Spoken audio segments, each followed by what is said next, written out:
Bien, sean todos bienvenidos y bienvenidas a este nuevo jueves de revistas. Hoy nos encontramos desde la Feria Internacional del Libro de Bogotá en su edición número 36.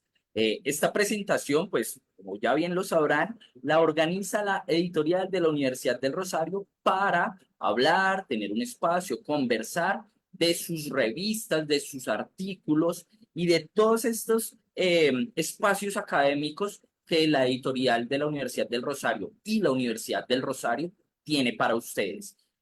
Antes de hablarles un poquito del artículo, del tema que vamos a estar conversando el día de hoy, les quiero invitar a que pasen al pabellón 3, segundo piso, están 302 en la Feria Internacional del Libro de Bogotá, para que conozcan nuestros libros, nuestras revistas, para que vean el maravilloso stand que hemos preparado para ustedes, para que vean nuestra cabina de radio en donde nos encontramos en este momento.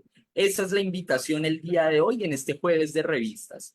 Y bueno, ahora sí, para entrar en materia, hoy vamos a estar hablando sobre un artículo de la más reciente edición de la revista Estudios Sociojurídicos, volumen 26, número 1 de este 2024. Más precisamente del artículo Juridificación y Penalidad, límites del discurso internacional de los derechos humanos en materia de violencia contra las mujeres. Y pues para ello, por supuesto que tenemos invitados en primera mano, quien va a moderar, quien va a llevar un poquito esta batuta de la conversación, es Carol Jimena Martínez Muñoz, profesora de la Universidad del Rosario. También se encuentra con nosotros Silvana Tapia Tapia, María Nela Espinosa Álvarez y Genaro Tapia Tapia, a quienes les invito en este momento a activar sus cámaras. Antes de darles la palabra, una última cosita. Pueden consultar este artículo y todos los artículos y todas las revistas que trae la editorial de la Universidad del Rosario para ustedes y la Universidad del Rosario en el portal de revistas, revistas.urrosario.edu.co. Allí lo van a poder acceder de manera abierta, en acceso abierto para su consulta. Esta es la invitación. No siendo más, le doy la palabra a la profesora Carol para que inicie esta conversación. Hola, muy buenos días. Muchas gracias, Jaime, por esa presentación. Efectivamente, estamos aquí para moderar y comentar un artículo muy importante que habla sobre la juridificación y penalidad con unos autores muy importantes que han escrito este artículo, como lo es Silvana Tapia Tapia, que nos acompaña el día de hoy y se desempeña como becaria postdoctoral en la investigación del Evermund de Trust en la Escuela de Derecho de la Universidad de Birmingham en Reino Unido. También nos encontramos aquí con Marianela Espinosa Álvarez, quien es investigadora dentro de este importante artículo, y nos encontramos con Genaro Tapia Tapia, quien es un investigador independiente que tiene una formación en comunicación por la Facultad Latinoamericana de Ciencias Sociales de Ecuador y se desempeña como asesor comunicacional para instituciones de difusión cultural. Entonces, bienvenidos, bienvenidas a todas las personas que nos están acompañando hoy y vamos a hablar de este artículo que hace parte de esta revista de estudios sociojurídicos y que están muy invitados a que lo lean completamente. ¿Cómo están, queridos autores? Bien, muchas gracias por el espacio y por la acogida tan cálida. Ok, bueno,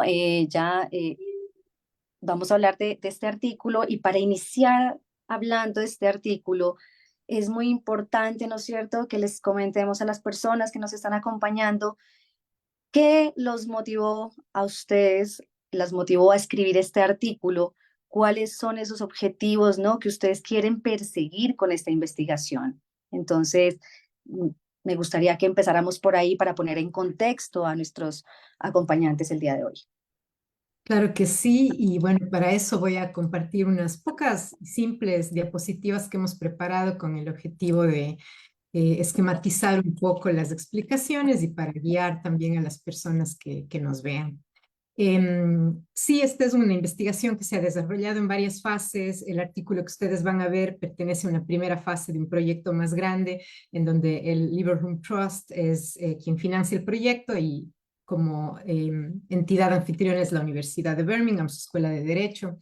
Y este es un artículo que nace en el contexto de una corriente relativamente nueva de literatura que habla de los llamados derechos humanos coercitivos, es decir, una suerte de giro hacia el derecho penal que se ha producido en el discurso dominante de los derechos humanos a nivel internacional y que consiste pues en la exigencia por parte de organismos e instrumentos internacionales de derechos humanos de que el Estado active su aparato penal como respuesta a violaciones de derechos humanos, y esta activación del aparato penal se va volviendo primordial, central y en muchos casos prácticamente la única forma posible de responder frente a violaciones de derechos humanos. Entonces, este artículo trata de utilizar este marco que se está construyendo desde diversas corrientes críticas de los derechos humanos, desde la criminología crítica, desde los feminismos, desde las teorías jurídicas feministas, para examinar específicamente el ámbito de violencia contra las mujeres, entender cómo se construye el marco analítico jurídico de la violencia contra las mujeres a nivel de los derechos humanos internacionales, mapearlo y darnos cuenta, por una parte, cómo se caracteriza ese discurso, pero también qué es lo que ese discurso deja fuera. Nos preocupa un poco, y esa es una de las motivaciones por las que hemos seguido esta línea de análisis, la llamada conservatización de los derechos humanos, ese giro punitivo que hace que las respuestas desde la institucionalidad de los derechos humanos sean de carácter muy enunciativo, muy formalista, muy punitivo naturalmente, y muy poco de transformación social, de llegar hacia las estructuras mismas que sostienen las desigualdades sistémicas, digamos, entre las que se encuentran, por supuesto, las desigualdades de género, y queremos entender cómo a nivel de sentencias, a nivel de materiales comunicacionales, a nivel de instrumentos internacionales, se justifica este giro punitivo, ¿no? Entonces, principalmente lo que vamos a decir con este artículo es que el paradigma de la justicia penal se está volviendo dominante, hegemónico. Está acaparando, digamos, los diferentes espacios posibles desde los cuales se podría pensar la justicia. Y los deberes estatales que se vuelven protagónicos son los de investigar, bueno, criminalizar conductas, investigar, perseguir y castigar penalmente. Y esto trae una paradoja porque los discursos de los derechos humanos tradicionalmente son discursos que tienden a moderar el poder estatal. Y ahora estamos viendo más bien que en estos casos, como el de la violencia contra las mujeres, los derechos humanos están expandiendo el poder estatal. Y como dije anteriormente, nos preocupa que esto pueda dejar fuera otras formas posibles de entender la justicia, que se puedan desplazar ciertas formas de entender la justicia, incluyendo, por ejemplo, la exigibilidad de los derechos económicos y sociales, entre otras cosas de las que ya vamos a hablar enseguida. Y por último, para terminar con esta primera parte de la intervención, quería enfatizar que el artículo tiene algunas cosas que pueden llamar la atención de los lectores, de la audiencia. Por supuesto, es un enfoque crítico que trata de desnormalizar, digamos así, esa equivalencia que hemos ido trazando como sociedades entre castigo penal y justicia, tratar de un poco desnaturalizar eso y preguntarnos qué otros caminos posibles para responder a la violencia contra las mujeres pueden existir. Cuestionar esas virtudes que asumimos que tiene el derecho penal casi exclusivamente desde una perspectiva doctrinaria, sin mucho fijarnos en las experiencias vividas por las personas que confrontan violencia de género. Y también algo interesante de este artículo es que está basado en métodos interdisciplinarios. Hemos incorporado el análisis de discurso, pero no solo un análisis jurídico o no solo un análisis de materiales jurídicos, sino también un análisis de materiales, como dije hace un momento, comunicacionales, utilizando métodos del periodismo, de la comunicación social, de los análisis críticos, ¿no? Desde esas disciplinas, lo cual hace que el artículo sea no solamente un artículo de tipo legal o de corte legal o destinado únicamente a personas que están en el ámbito de la abogacía, ¿no? Entonces, con eso creo que he respondido a la primera parte de la pregunta de Caro. Pues supremamente interesante esta primera parte que comenta Silvana. Claramente tiene una originalidad muy positiva, ¿no es cierto? Y incluir los temas interdisciplinarios hace que podamos ver algunas cosas que dábamos por sentadas desde otros ojos para lograr unas visiones distintas frente a este tema que se ha tratado, como es la violencia contra las mujeres. Ahora bien, además ya nos comentaron, ¿no? El motivo, los objetivos perseguidos, sería muy interesante hablar, ¿no es cierto?, cómo escogieron la metodología, cuál fue la metodología que emplearon para la elaboración de este texto y si tuvieron algún tipo de dificultad en la aplicación o qué hallazgos principales son los que ustedes encuentran después de hacer el análisis de esos importantes documentos que ustedes refieren de los organismos internacionales. Claro que Sería sí. interesante. Bueno, en esta parte iba a intervenir nuestra compañera Marianela, pero haciendo un paréntesis brevísimo, en Ecuador existe este momento una crisis severa de energía eléctrica en donde hay varios racionamientos y hemos estado enfrentando esa situación, entonces creo que esa puede ser la razón por la que no está Marianela, entonces voy a continuar yo, solamente esa clase. Muchas gracias. Sí, qué pesar, pero la extrañáramos mucho en este espacio, pero gracias Silvana por responder a esta parte de de la sesión. Claro que sí. Entonces voy a continuar hablando un poco de justamente de los métodos, ¿no? Y bueno, hemos hecho un análisis de discurso en donde partimos del análisis de material documental, fue un análisis principalmente deductivo, lo que quiere decir que partimos de un conocimiento inicial de la literatura, de un estudio inicial de la literatura y utilizamos esos marcos analíticos desarrollados por la literatura para ver si es que efectivamente lo que sostiene la literatura se cumplía en el ámbito de la jurisprudencia, Ujú. materiales comunicacionales y los instrumentos internacionales sobre violencia contra las mujeres en dos sistemas de derechos humanos que escogimos, el sistema interamericano y el sistema europeo, entendido básicamente como el Tribunal Europeo de Derechos Humanos y sus productos, sentencias, instrumentos, etcétera. En instrumentos principalmente, en el caso del sistema interamericano, la Convención de Belém do Pará, y en el caso del sistema europeo, el Convenio de Estambul. Entonces, en este caso no se trató, por ejemplo, de datos cualitativos obtenidos desde las entrevistas o los grupos focales o la observación, los métodos etnográficos, no Ujú. había tanto hacer una búsqueda de actitudes, de sentimientos, de emotividades, sino más bien teníamos que ir viendo cómo se va construyendo el conocimiento jurídico, ¿no? Cuáles son esos patrones argumentativos que se validan a través de los propios autorreferencialismos, digamos así, del derecho, es decir, el derecho produce los marcos, produce los conceptos y luego los hechos tienen que adaptarse a esos conceptos y desde ahí se va interpretando la realidad y construyendo el conocimiento jurídico sobre, en este caso, violencia contra las mujeres entendida como una violación de derechos humanos. En el caso del análisis de los materiales jurídicos, utilizamos sobre todo una metodología desarrollada por la politóloga australiana Carol Bakkie, que se llama What is the problem represented to be? ¿Cómo se representa el problema o qué problema se representa en el discurso, en el texto? Entonces, obviamente preguntamos cuáles son los supuestos que subyacen a determinada problematización o a determinada forma de representar un problema.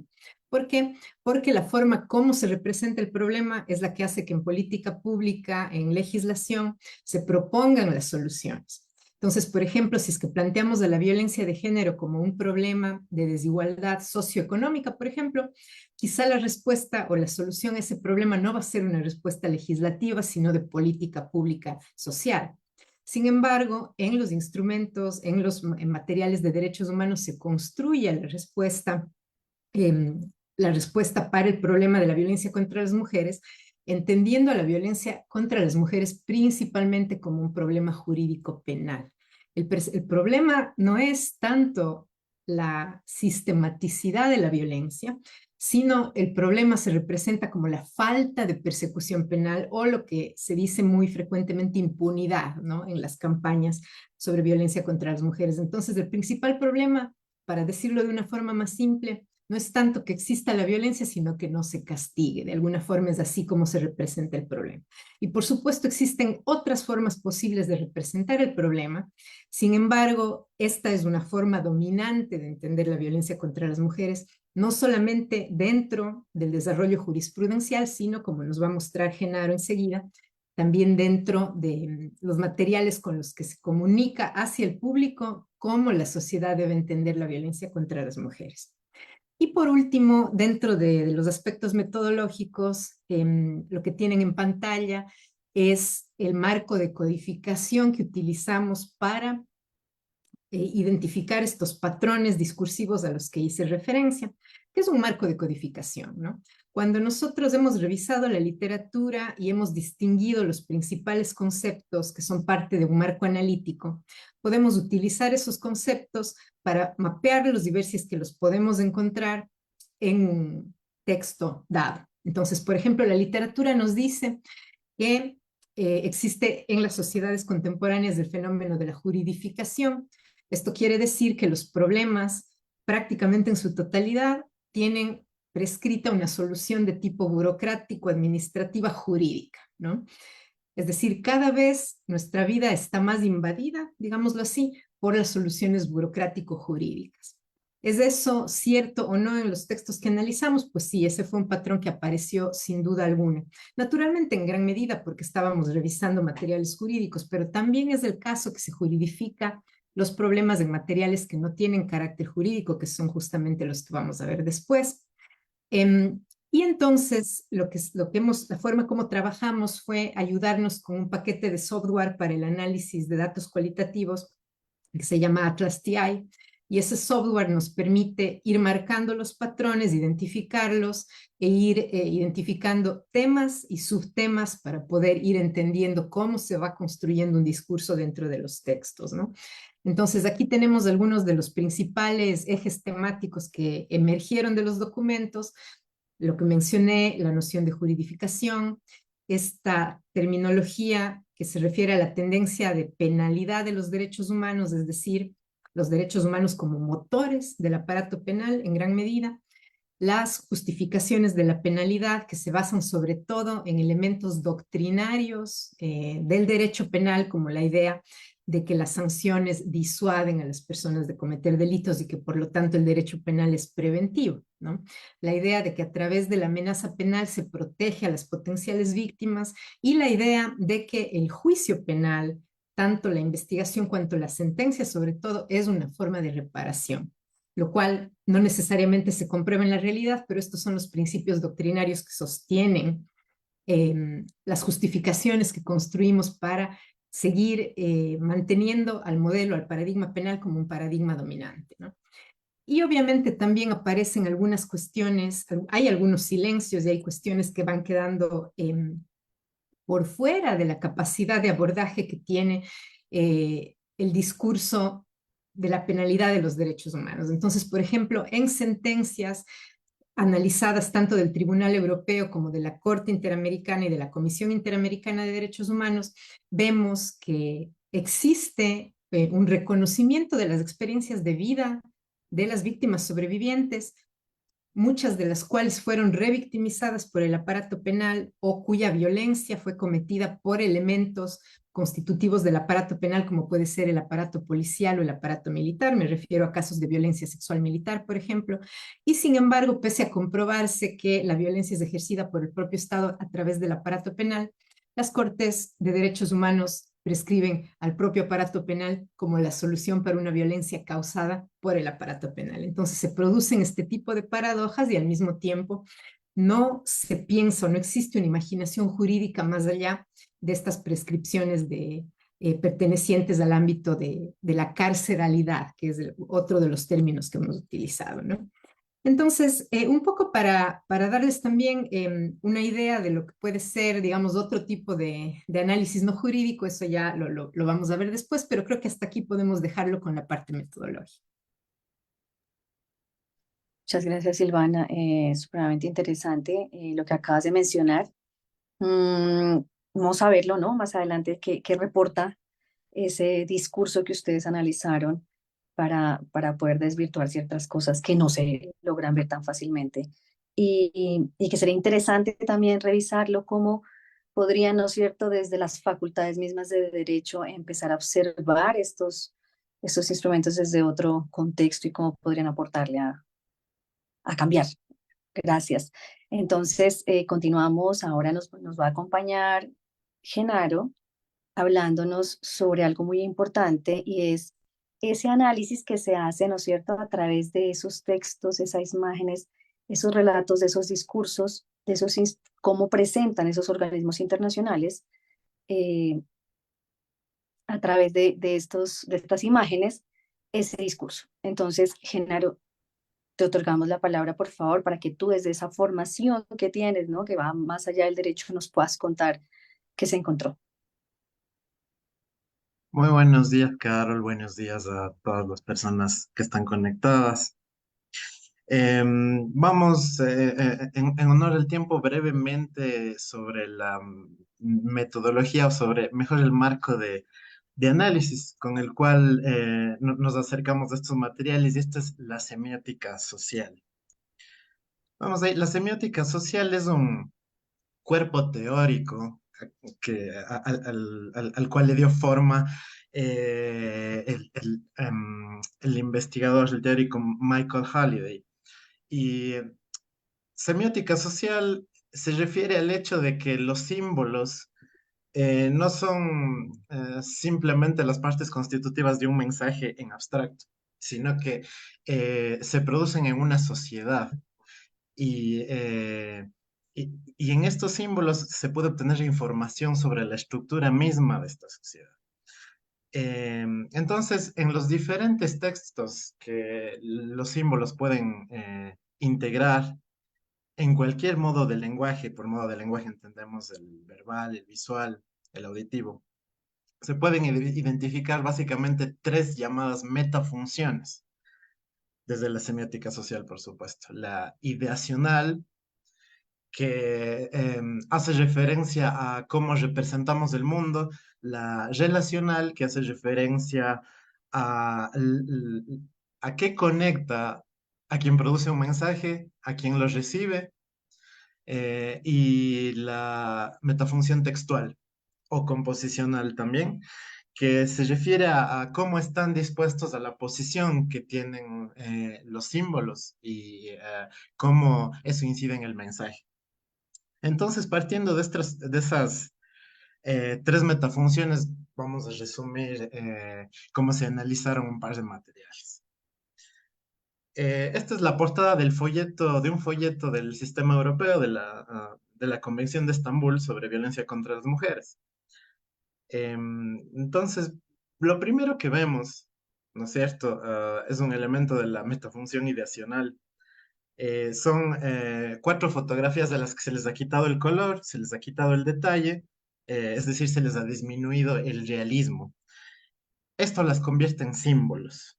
Entonces, para Kress y Van Leeuwen, teóricos que se basan en la semiótica social de Halliday, esto se llama un proceso, se llama proceso simbólico sugestivo y busca transmitir esencia, ¿no es cierto? En el modo verbal, o sea, en la parte escrita, abajo de cada fotografía, de hecho se indica lo que está siendo representado, la esencia que se quiere transmitir. Vamos a la metafunción interpersonal, y esto es muy notorio. La única fotografía, digamos, la única de las mujeres representadas que busca relacionarse con el observador, cuya mirada se dirige hacia el observador, es la fotografía prosecution, enjuiciamiento. Es la única mirada que directamente se conecta con el observador, comparando con las demás, y es en una forma bastante confrontativa. Es esta la relación que se busca establecer con el observador. De hecho, se transmite claramente la esencia del juzgamiento, del castigo. Finalmente, si analizamos la metafunción desde la metafunción textual o composicional, pensemos en la composición de las fotografías. la buena composición de una fotografía nos muestra un elemento cualquiera dentro de su contexto.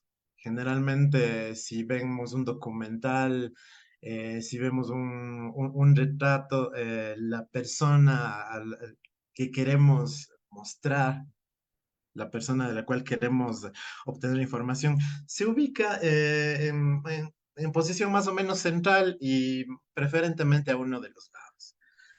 Es justo el caso de la fotografía sobre la palabra prosecution, la fotografía de enjuiciamiento, y la relación izquierda-derecha en en la metafunción composicional es muy importante porque desde Kress y Van Leeuwen se asocia al lado izquierdo a lo que viene dado, a lo que se conoce, a lo que ya sabemos, y la parte derecha a lo nuevo. Es decir, si queremos simplificar, podríamos interpretar que la prevención de la violencia contra las mujeres, la protección hacia las mujeres es algo que, bueno, sí, todos conocemos, pero nosotros traemos como algo nuevo el enjuiciamiento y las políticas, la legislación. Finalmente tenemos que, ahora me dirijo al título, ¿no? De la portada, porque, digamos, se puede analizar también el texto, es decir, el mensaje que conforman dos modos distintos del lenguaje, el escrito, el visual, en este caso. En la parte escrita, el título, que es el que más destaca, tiene una metáfora referente a los cuatro pilares. Los cuatro pilares se refiere a cuatro columnas y, como vamos a ver más adelante, se refiere a cuatro pilares grecorromanos, que son un símbolo bastante común del recinto judicial.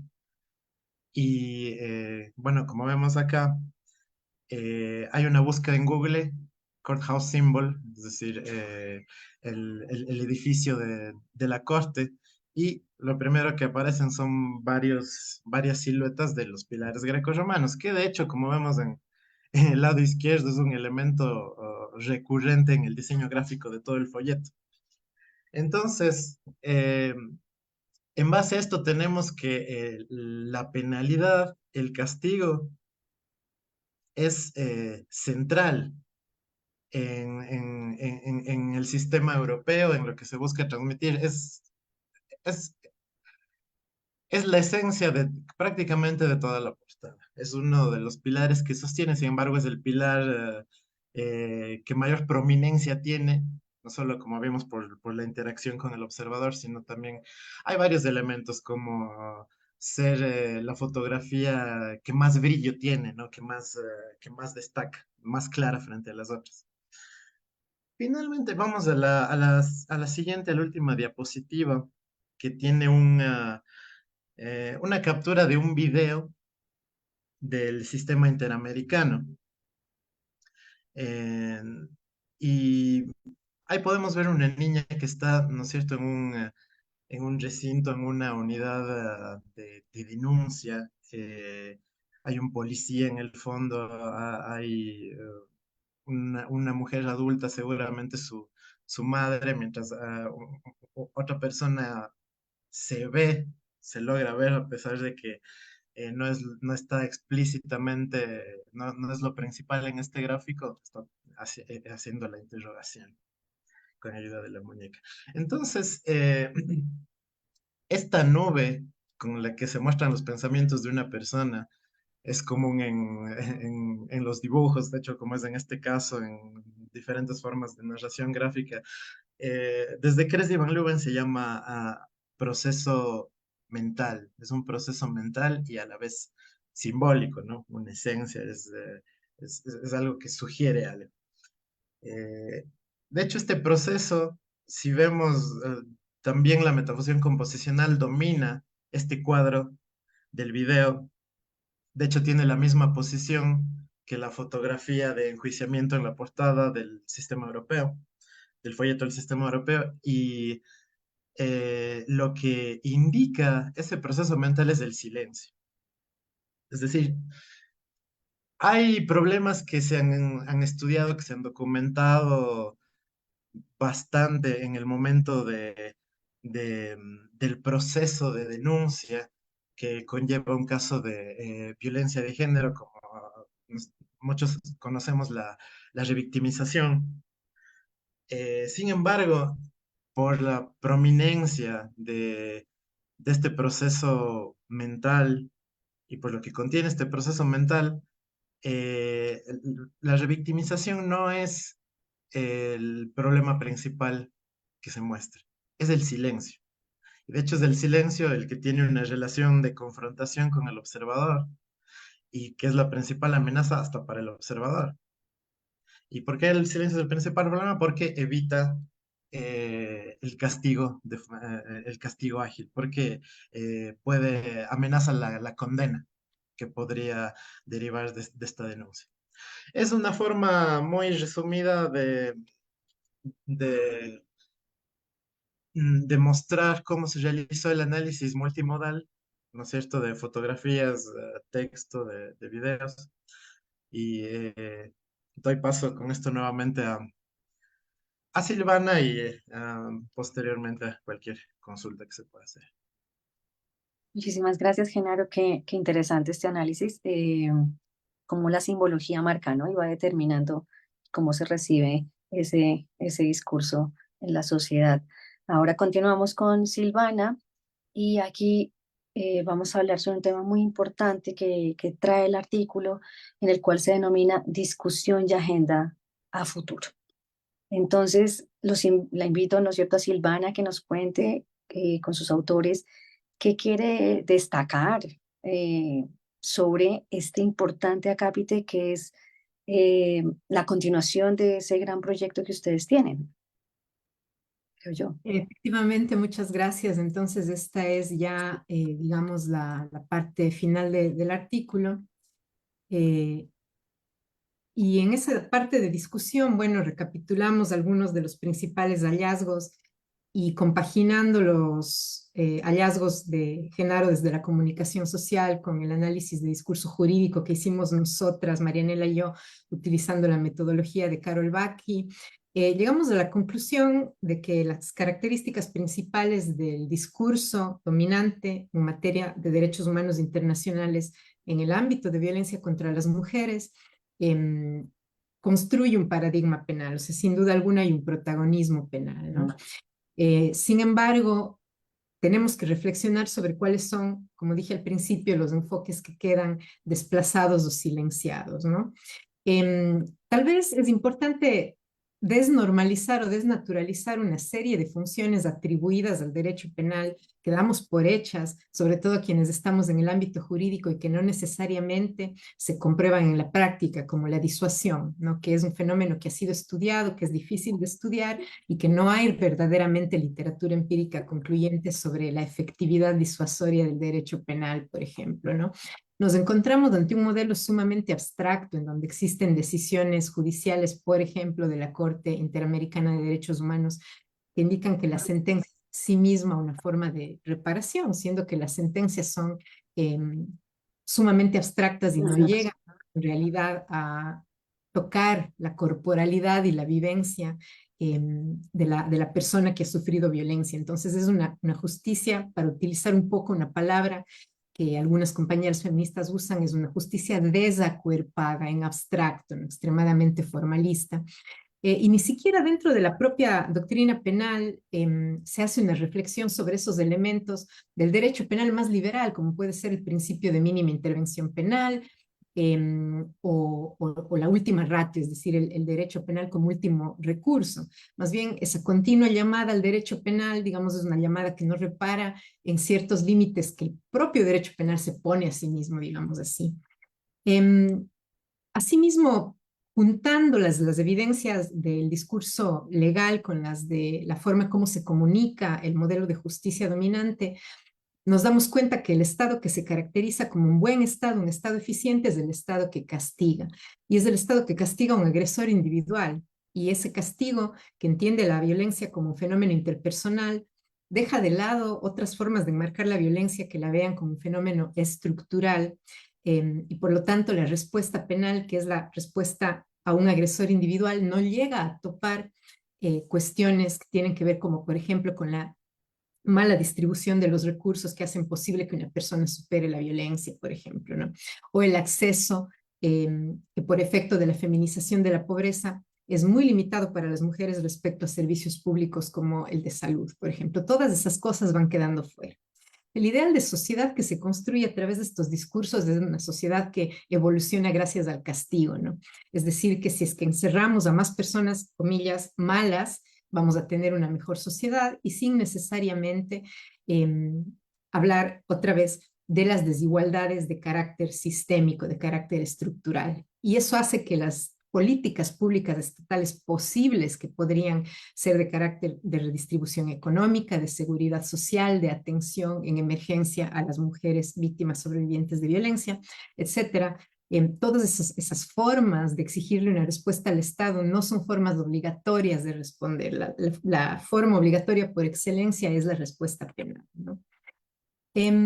Y por último, para hablar de la agenda futuro, bueno, hemos pensado que hay que profundizar en algunas líneas de investigación que efectivamente estamos ya desarrollando. Y es bueno, podemos o no rescatar el espíritu anticarcelario, antipunitivo, antiviolencia estatal que ha caracterizado a muchos discursos de derechos humanos, por ejemplo, en contextos de dictaduras militares, pero también más recientemente entre movimientos críticos del aparato penal, movimientos anticarcelarios, los feminismos abolicionistas, etcétera, ¿no? Una serie de corrientes contrahegemónicas que podrían utilizar también a los derechos humanos rescatando su espíritu antiautoritario, digamos así.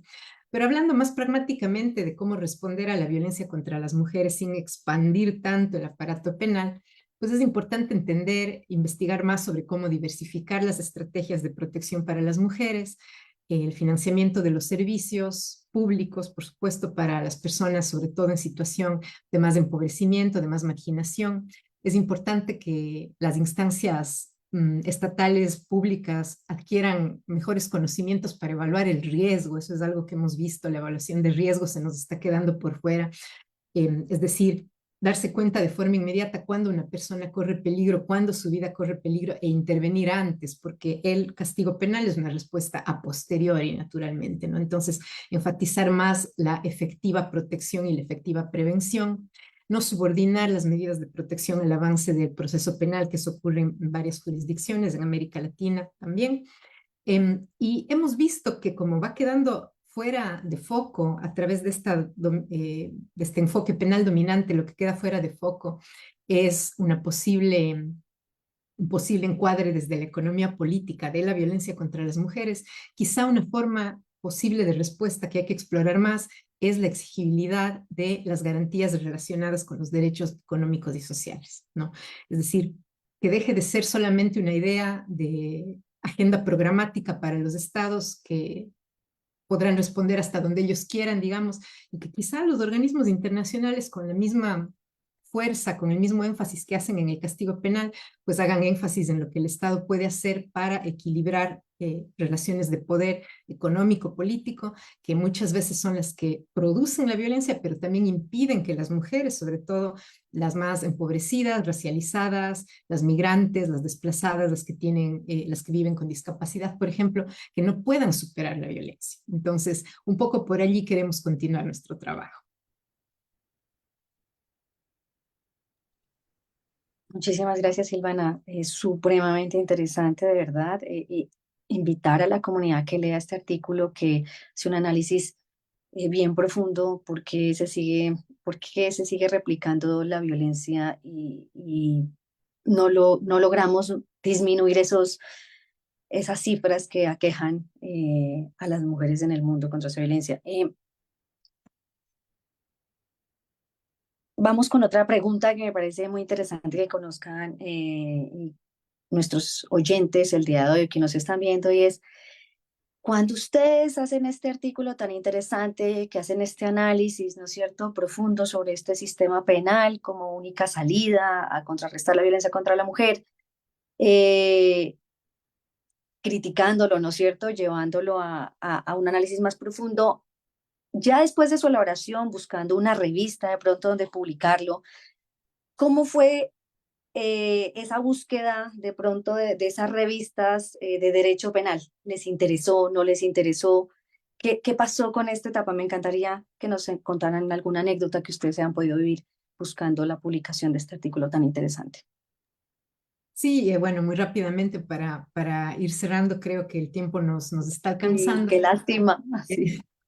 Nuestra satisfacción realmente vino de haber encontrado una revista interdisciplinaria en donde se pueda hablar de derecho, no únicamente desde el discurso abogadil. Habíamos tenido ya una experiencia de enviar el artículo a una revista de derecho penal estrictamente, digamos, y resultó difícil que cale la argumentación que estábamos tratando de hacer y sobre todo creo que hubo también una suerte de lost in translation, es decir, se perdía un poco las ideas desde el análisis de discurso comunicacional, que al ser leídas desde el punto de vista de abogadil, como que se terminaban distorsionando un poco y sentimos que no se comprendía, que lo que estábamos haciendo no era armar un argumento necesariamente político-ideológico contrario a la justicia penal, sino mostrar cómo se construye una versión de la realidad que termina siendo hegemónica, ¿no? Y no sé si de pronto ahí Genaro puede agregar algo, porque él al no ser abogado y haberse puesto en diálogo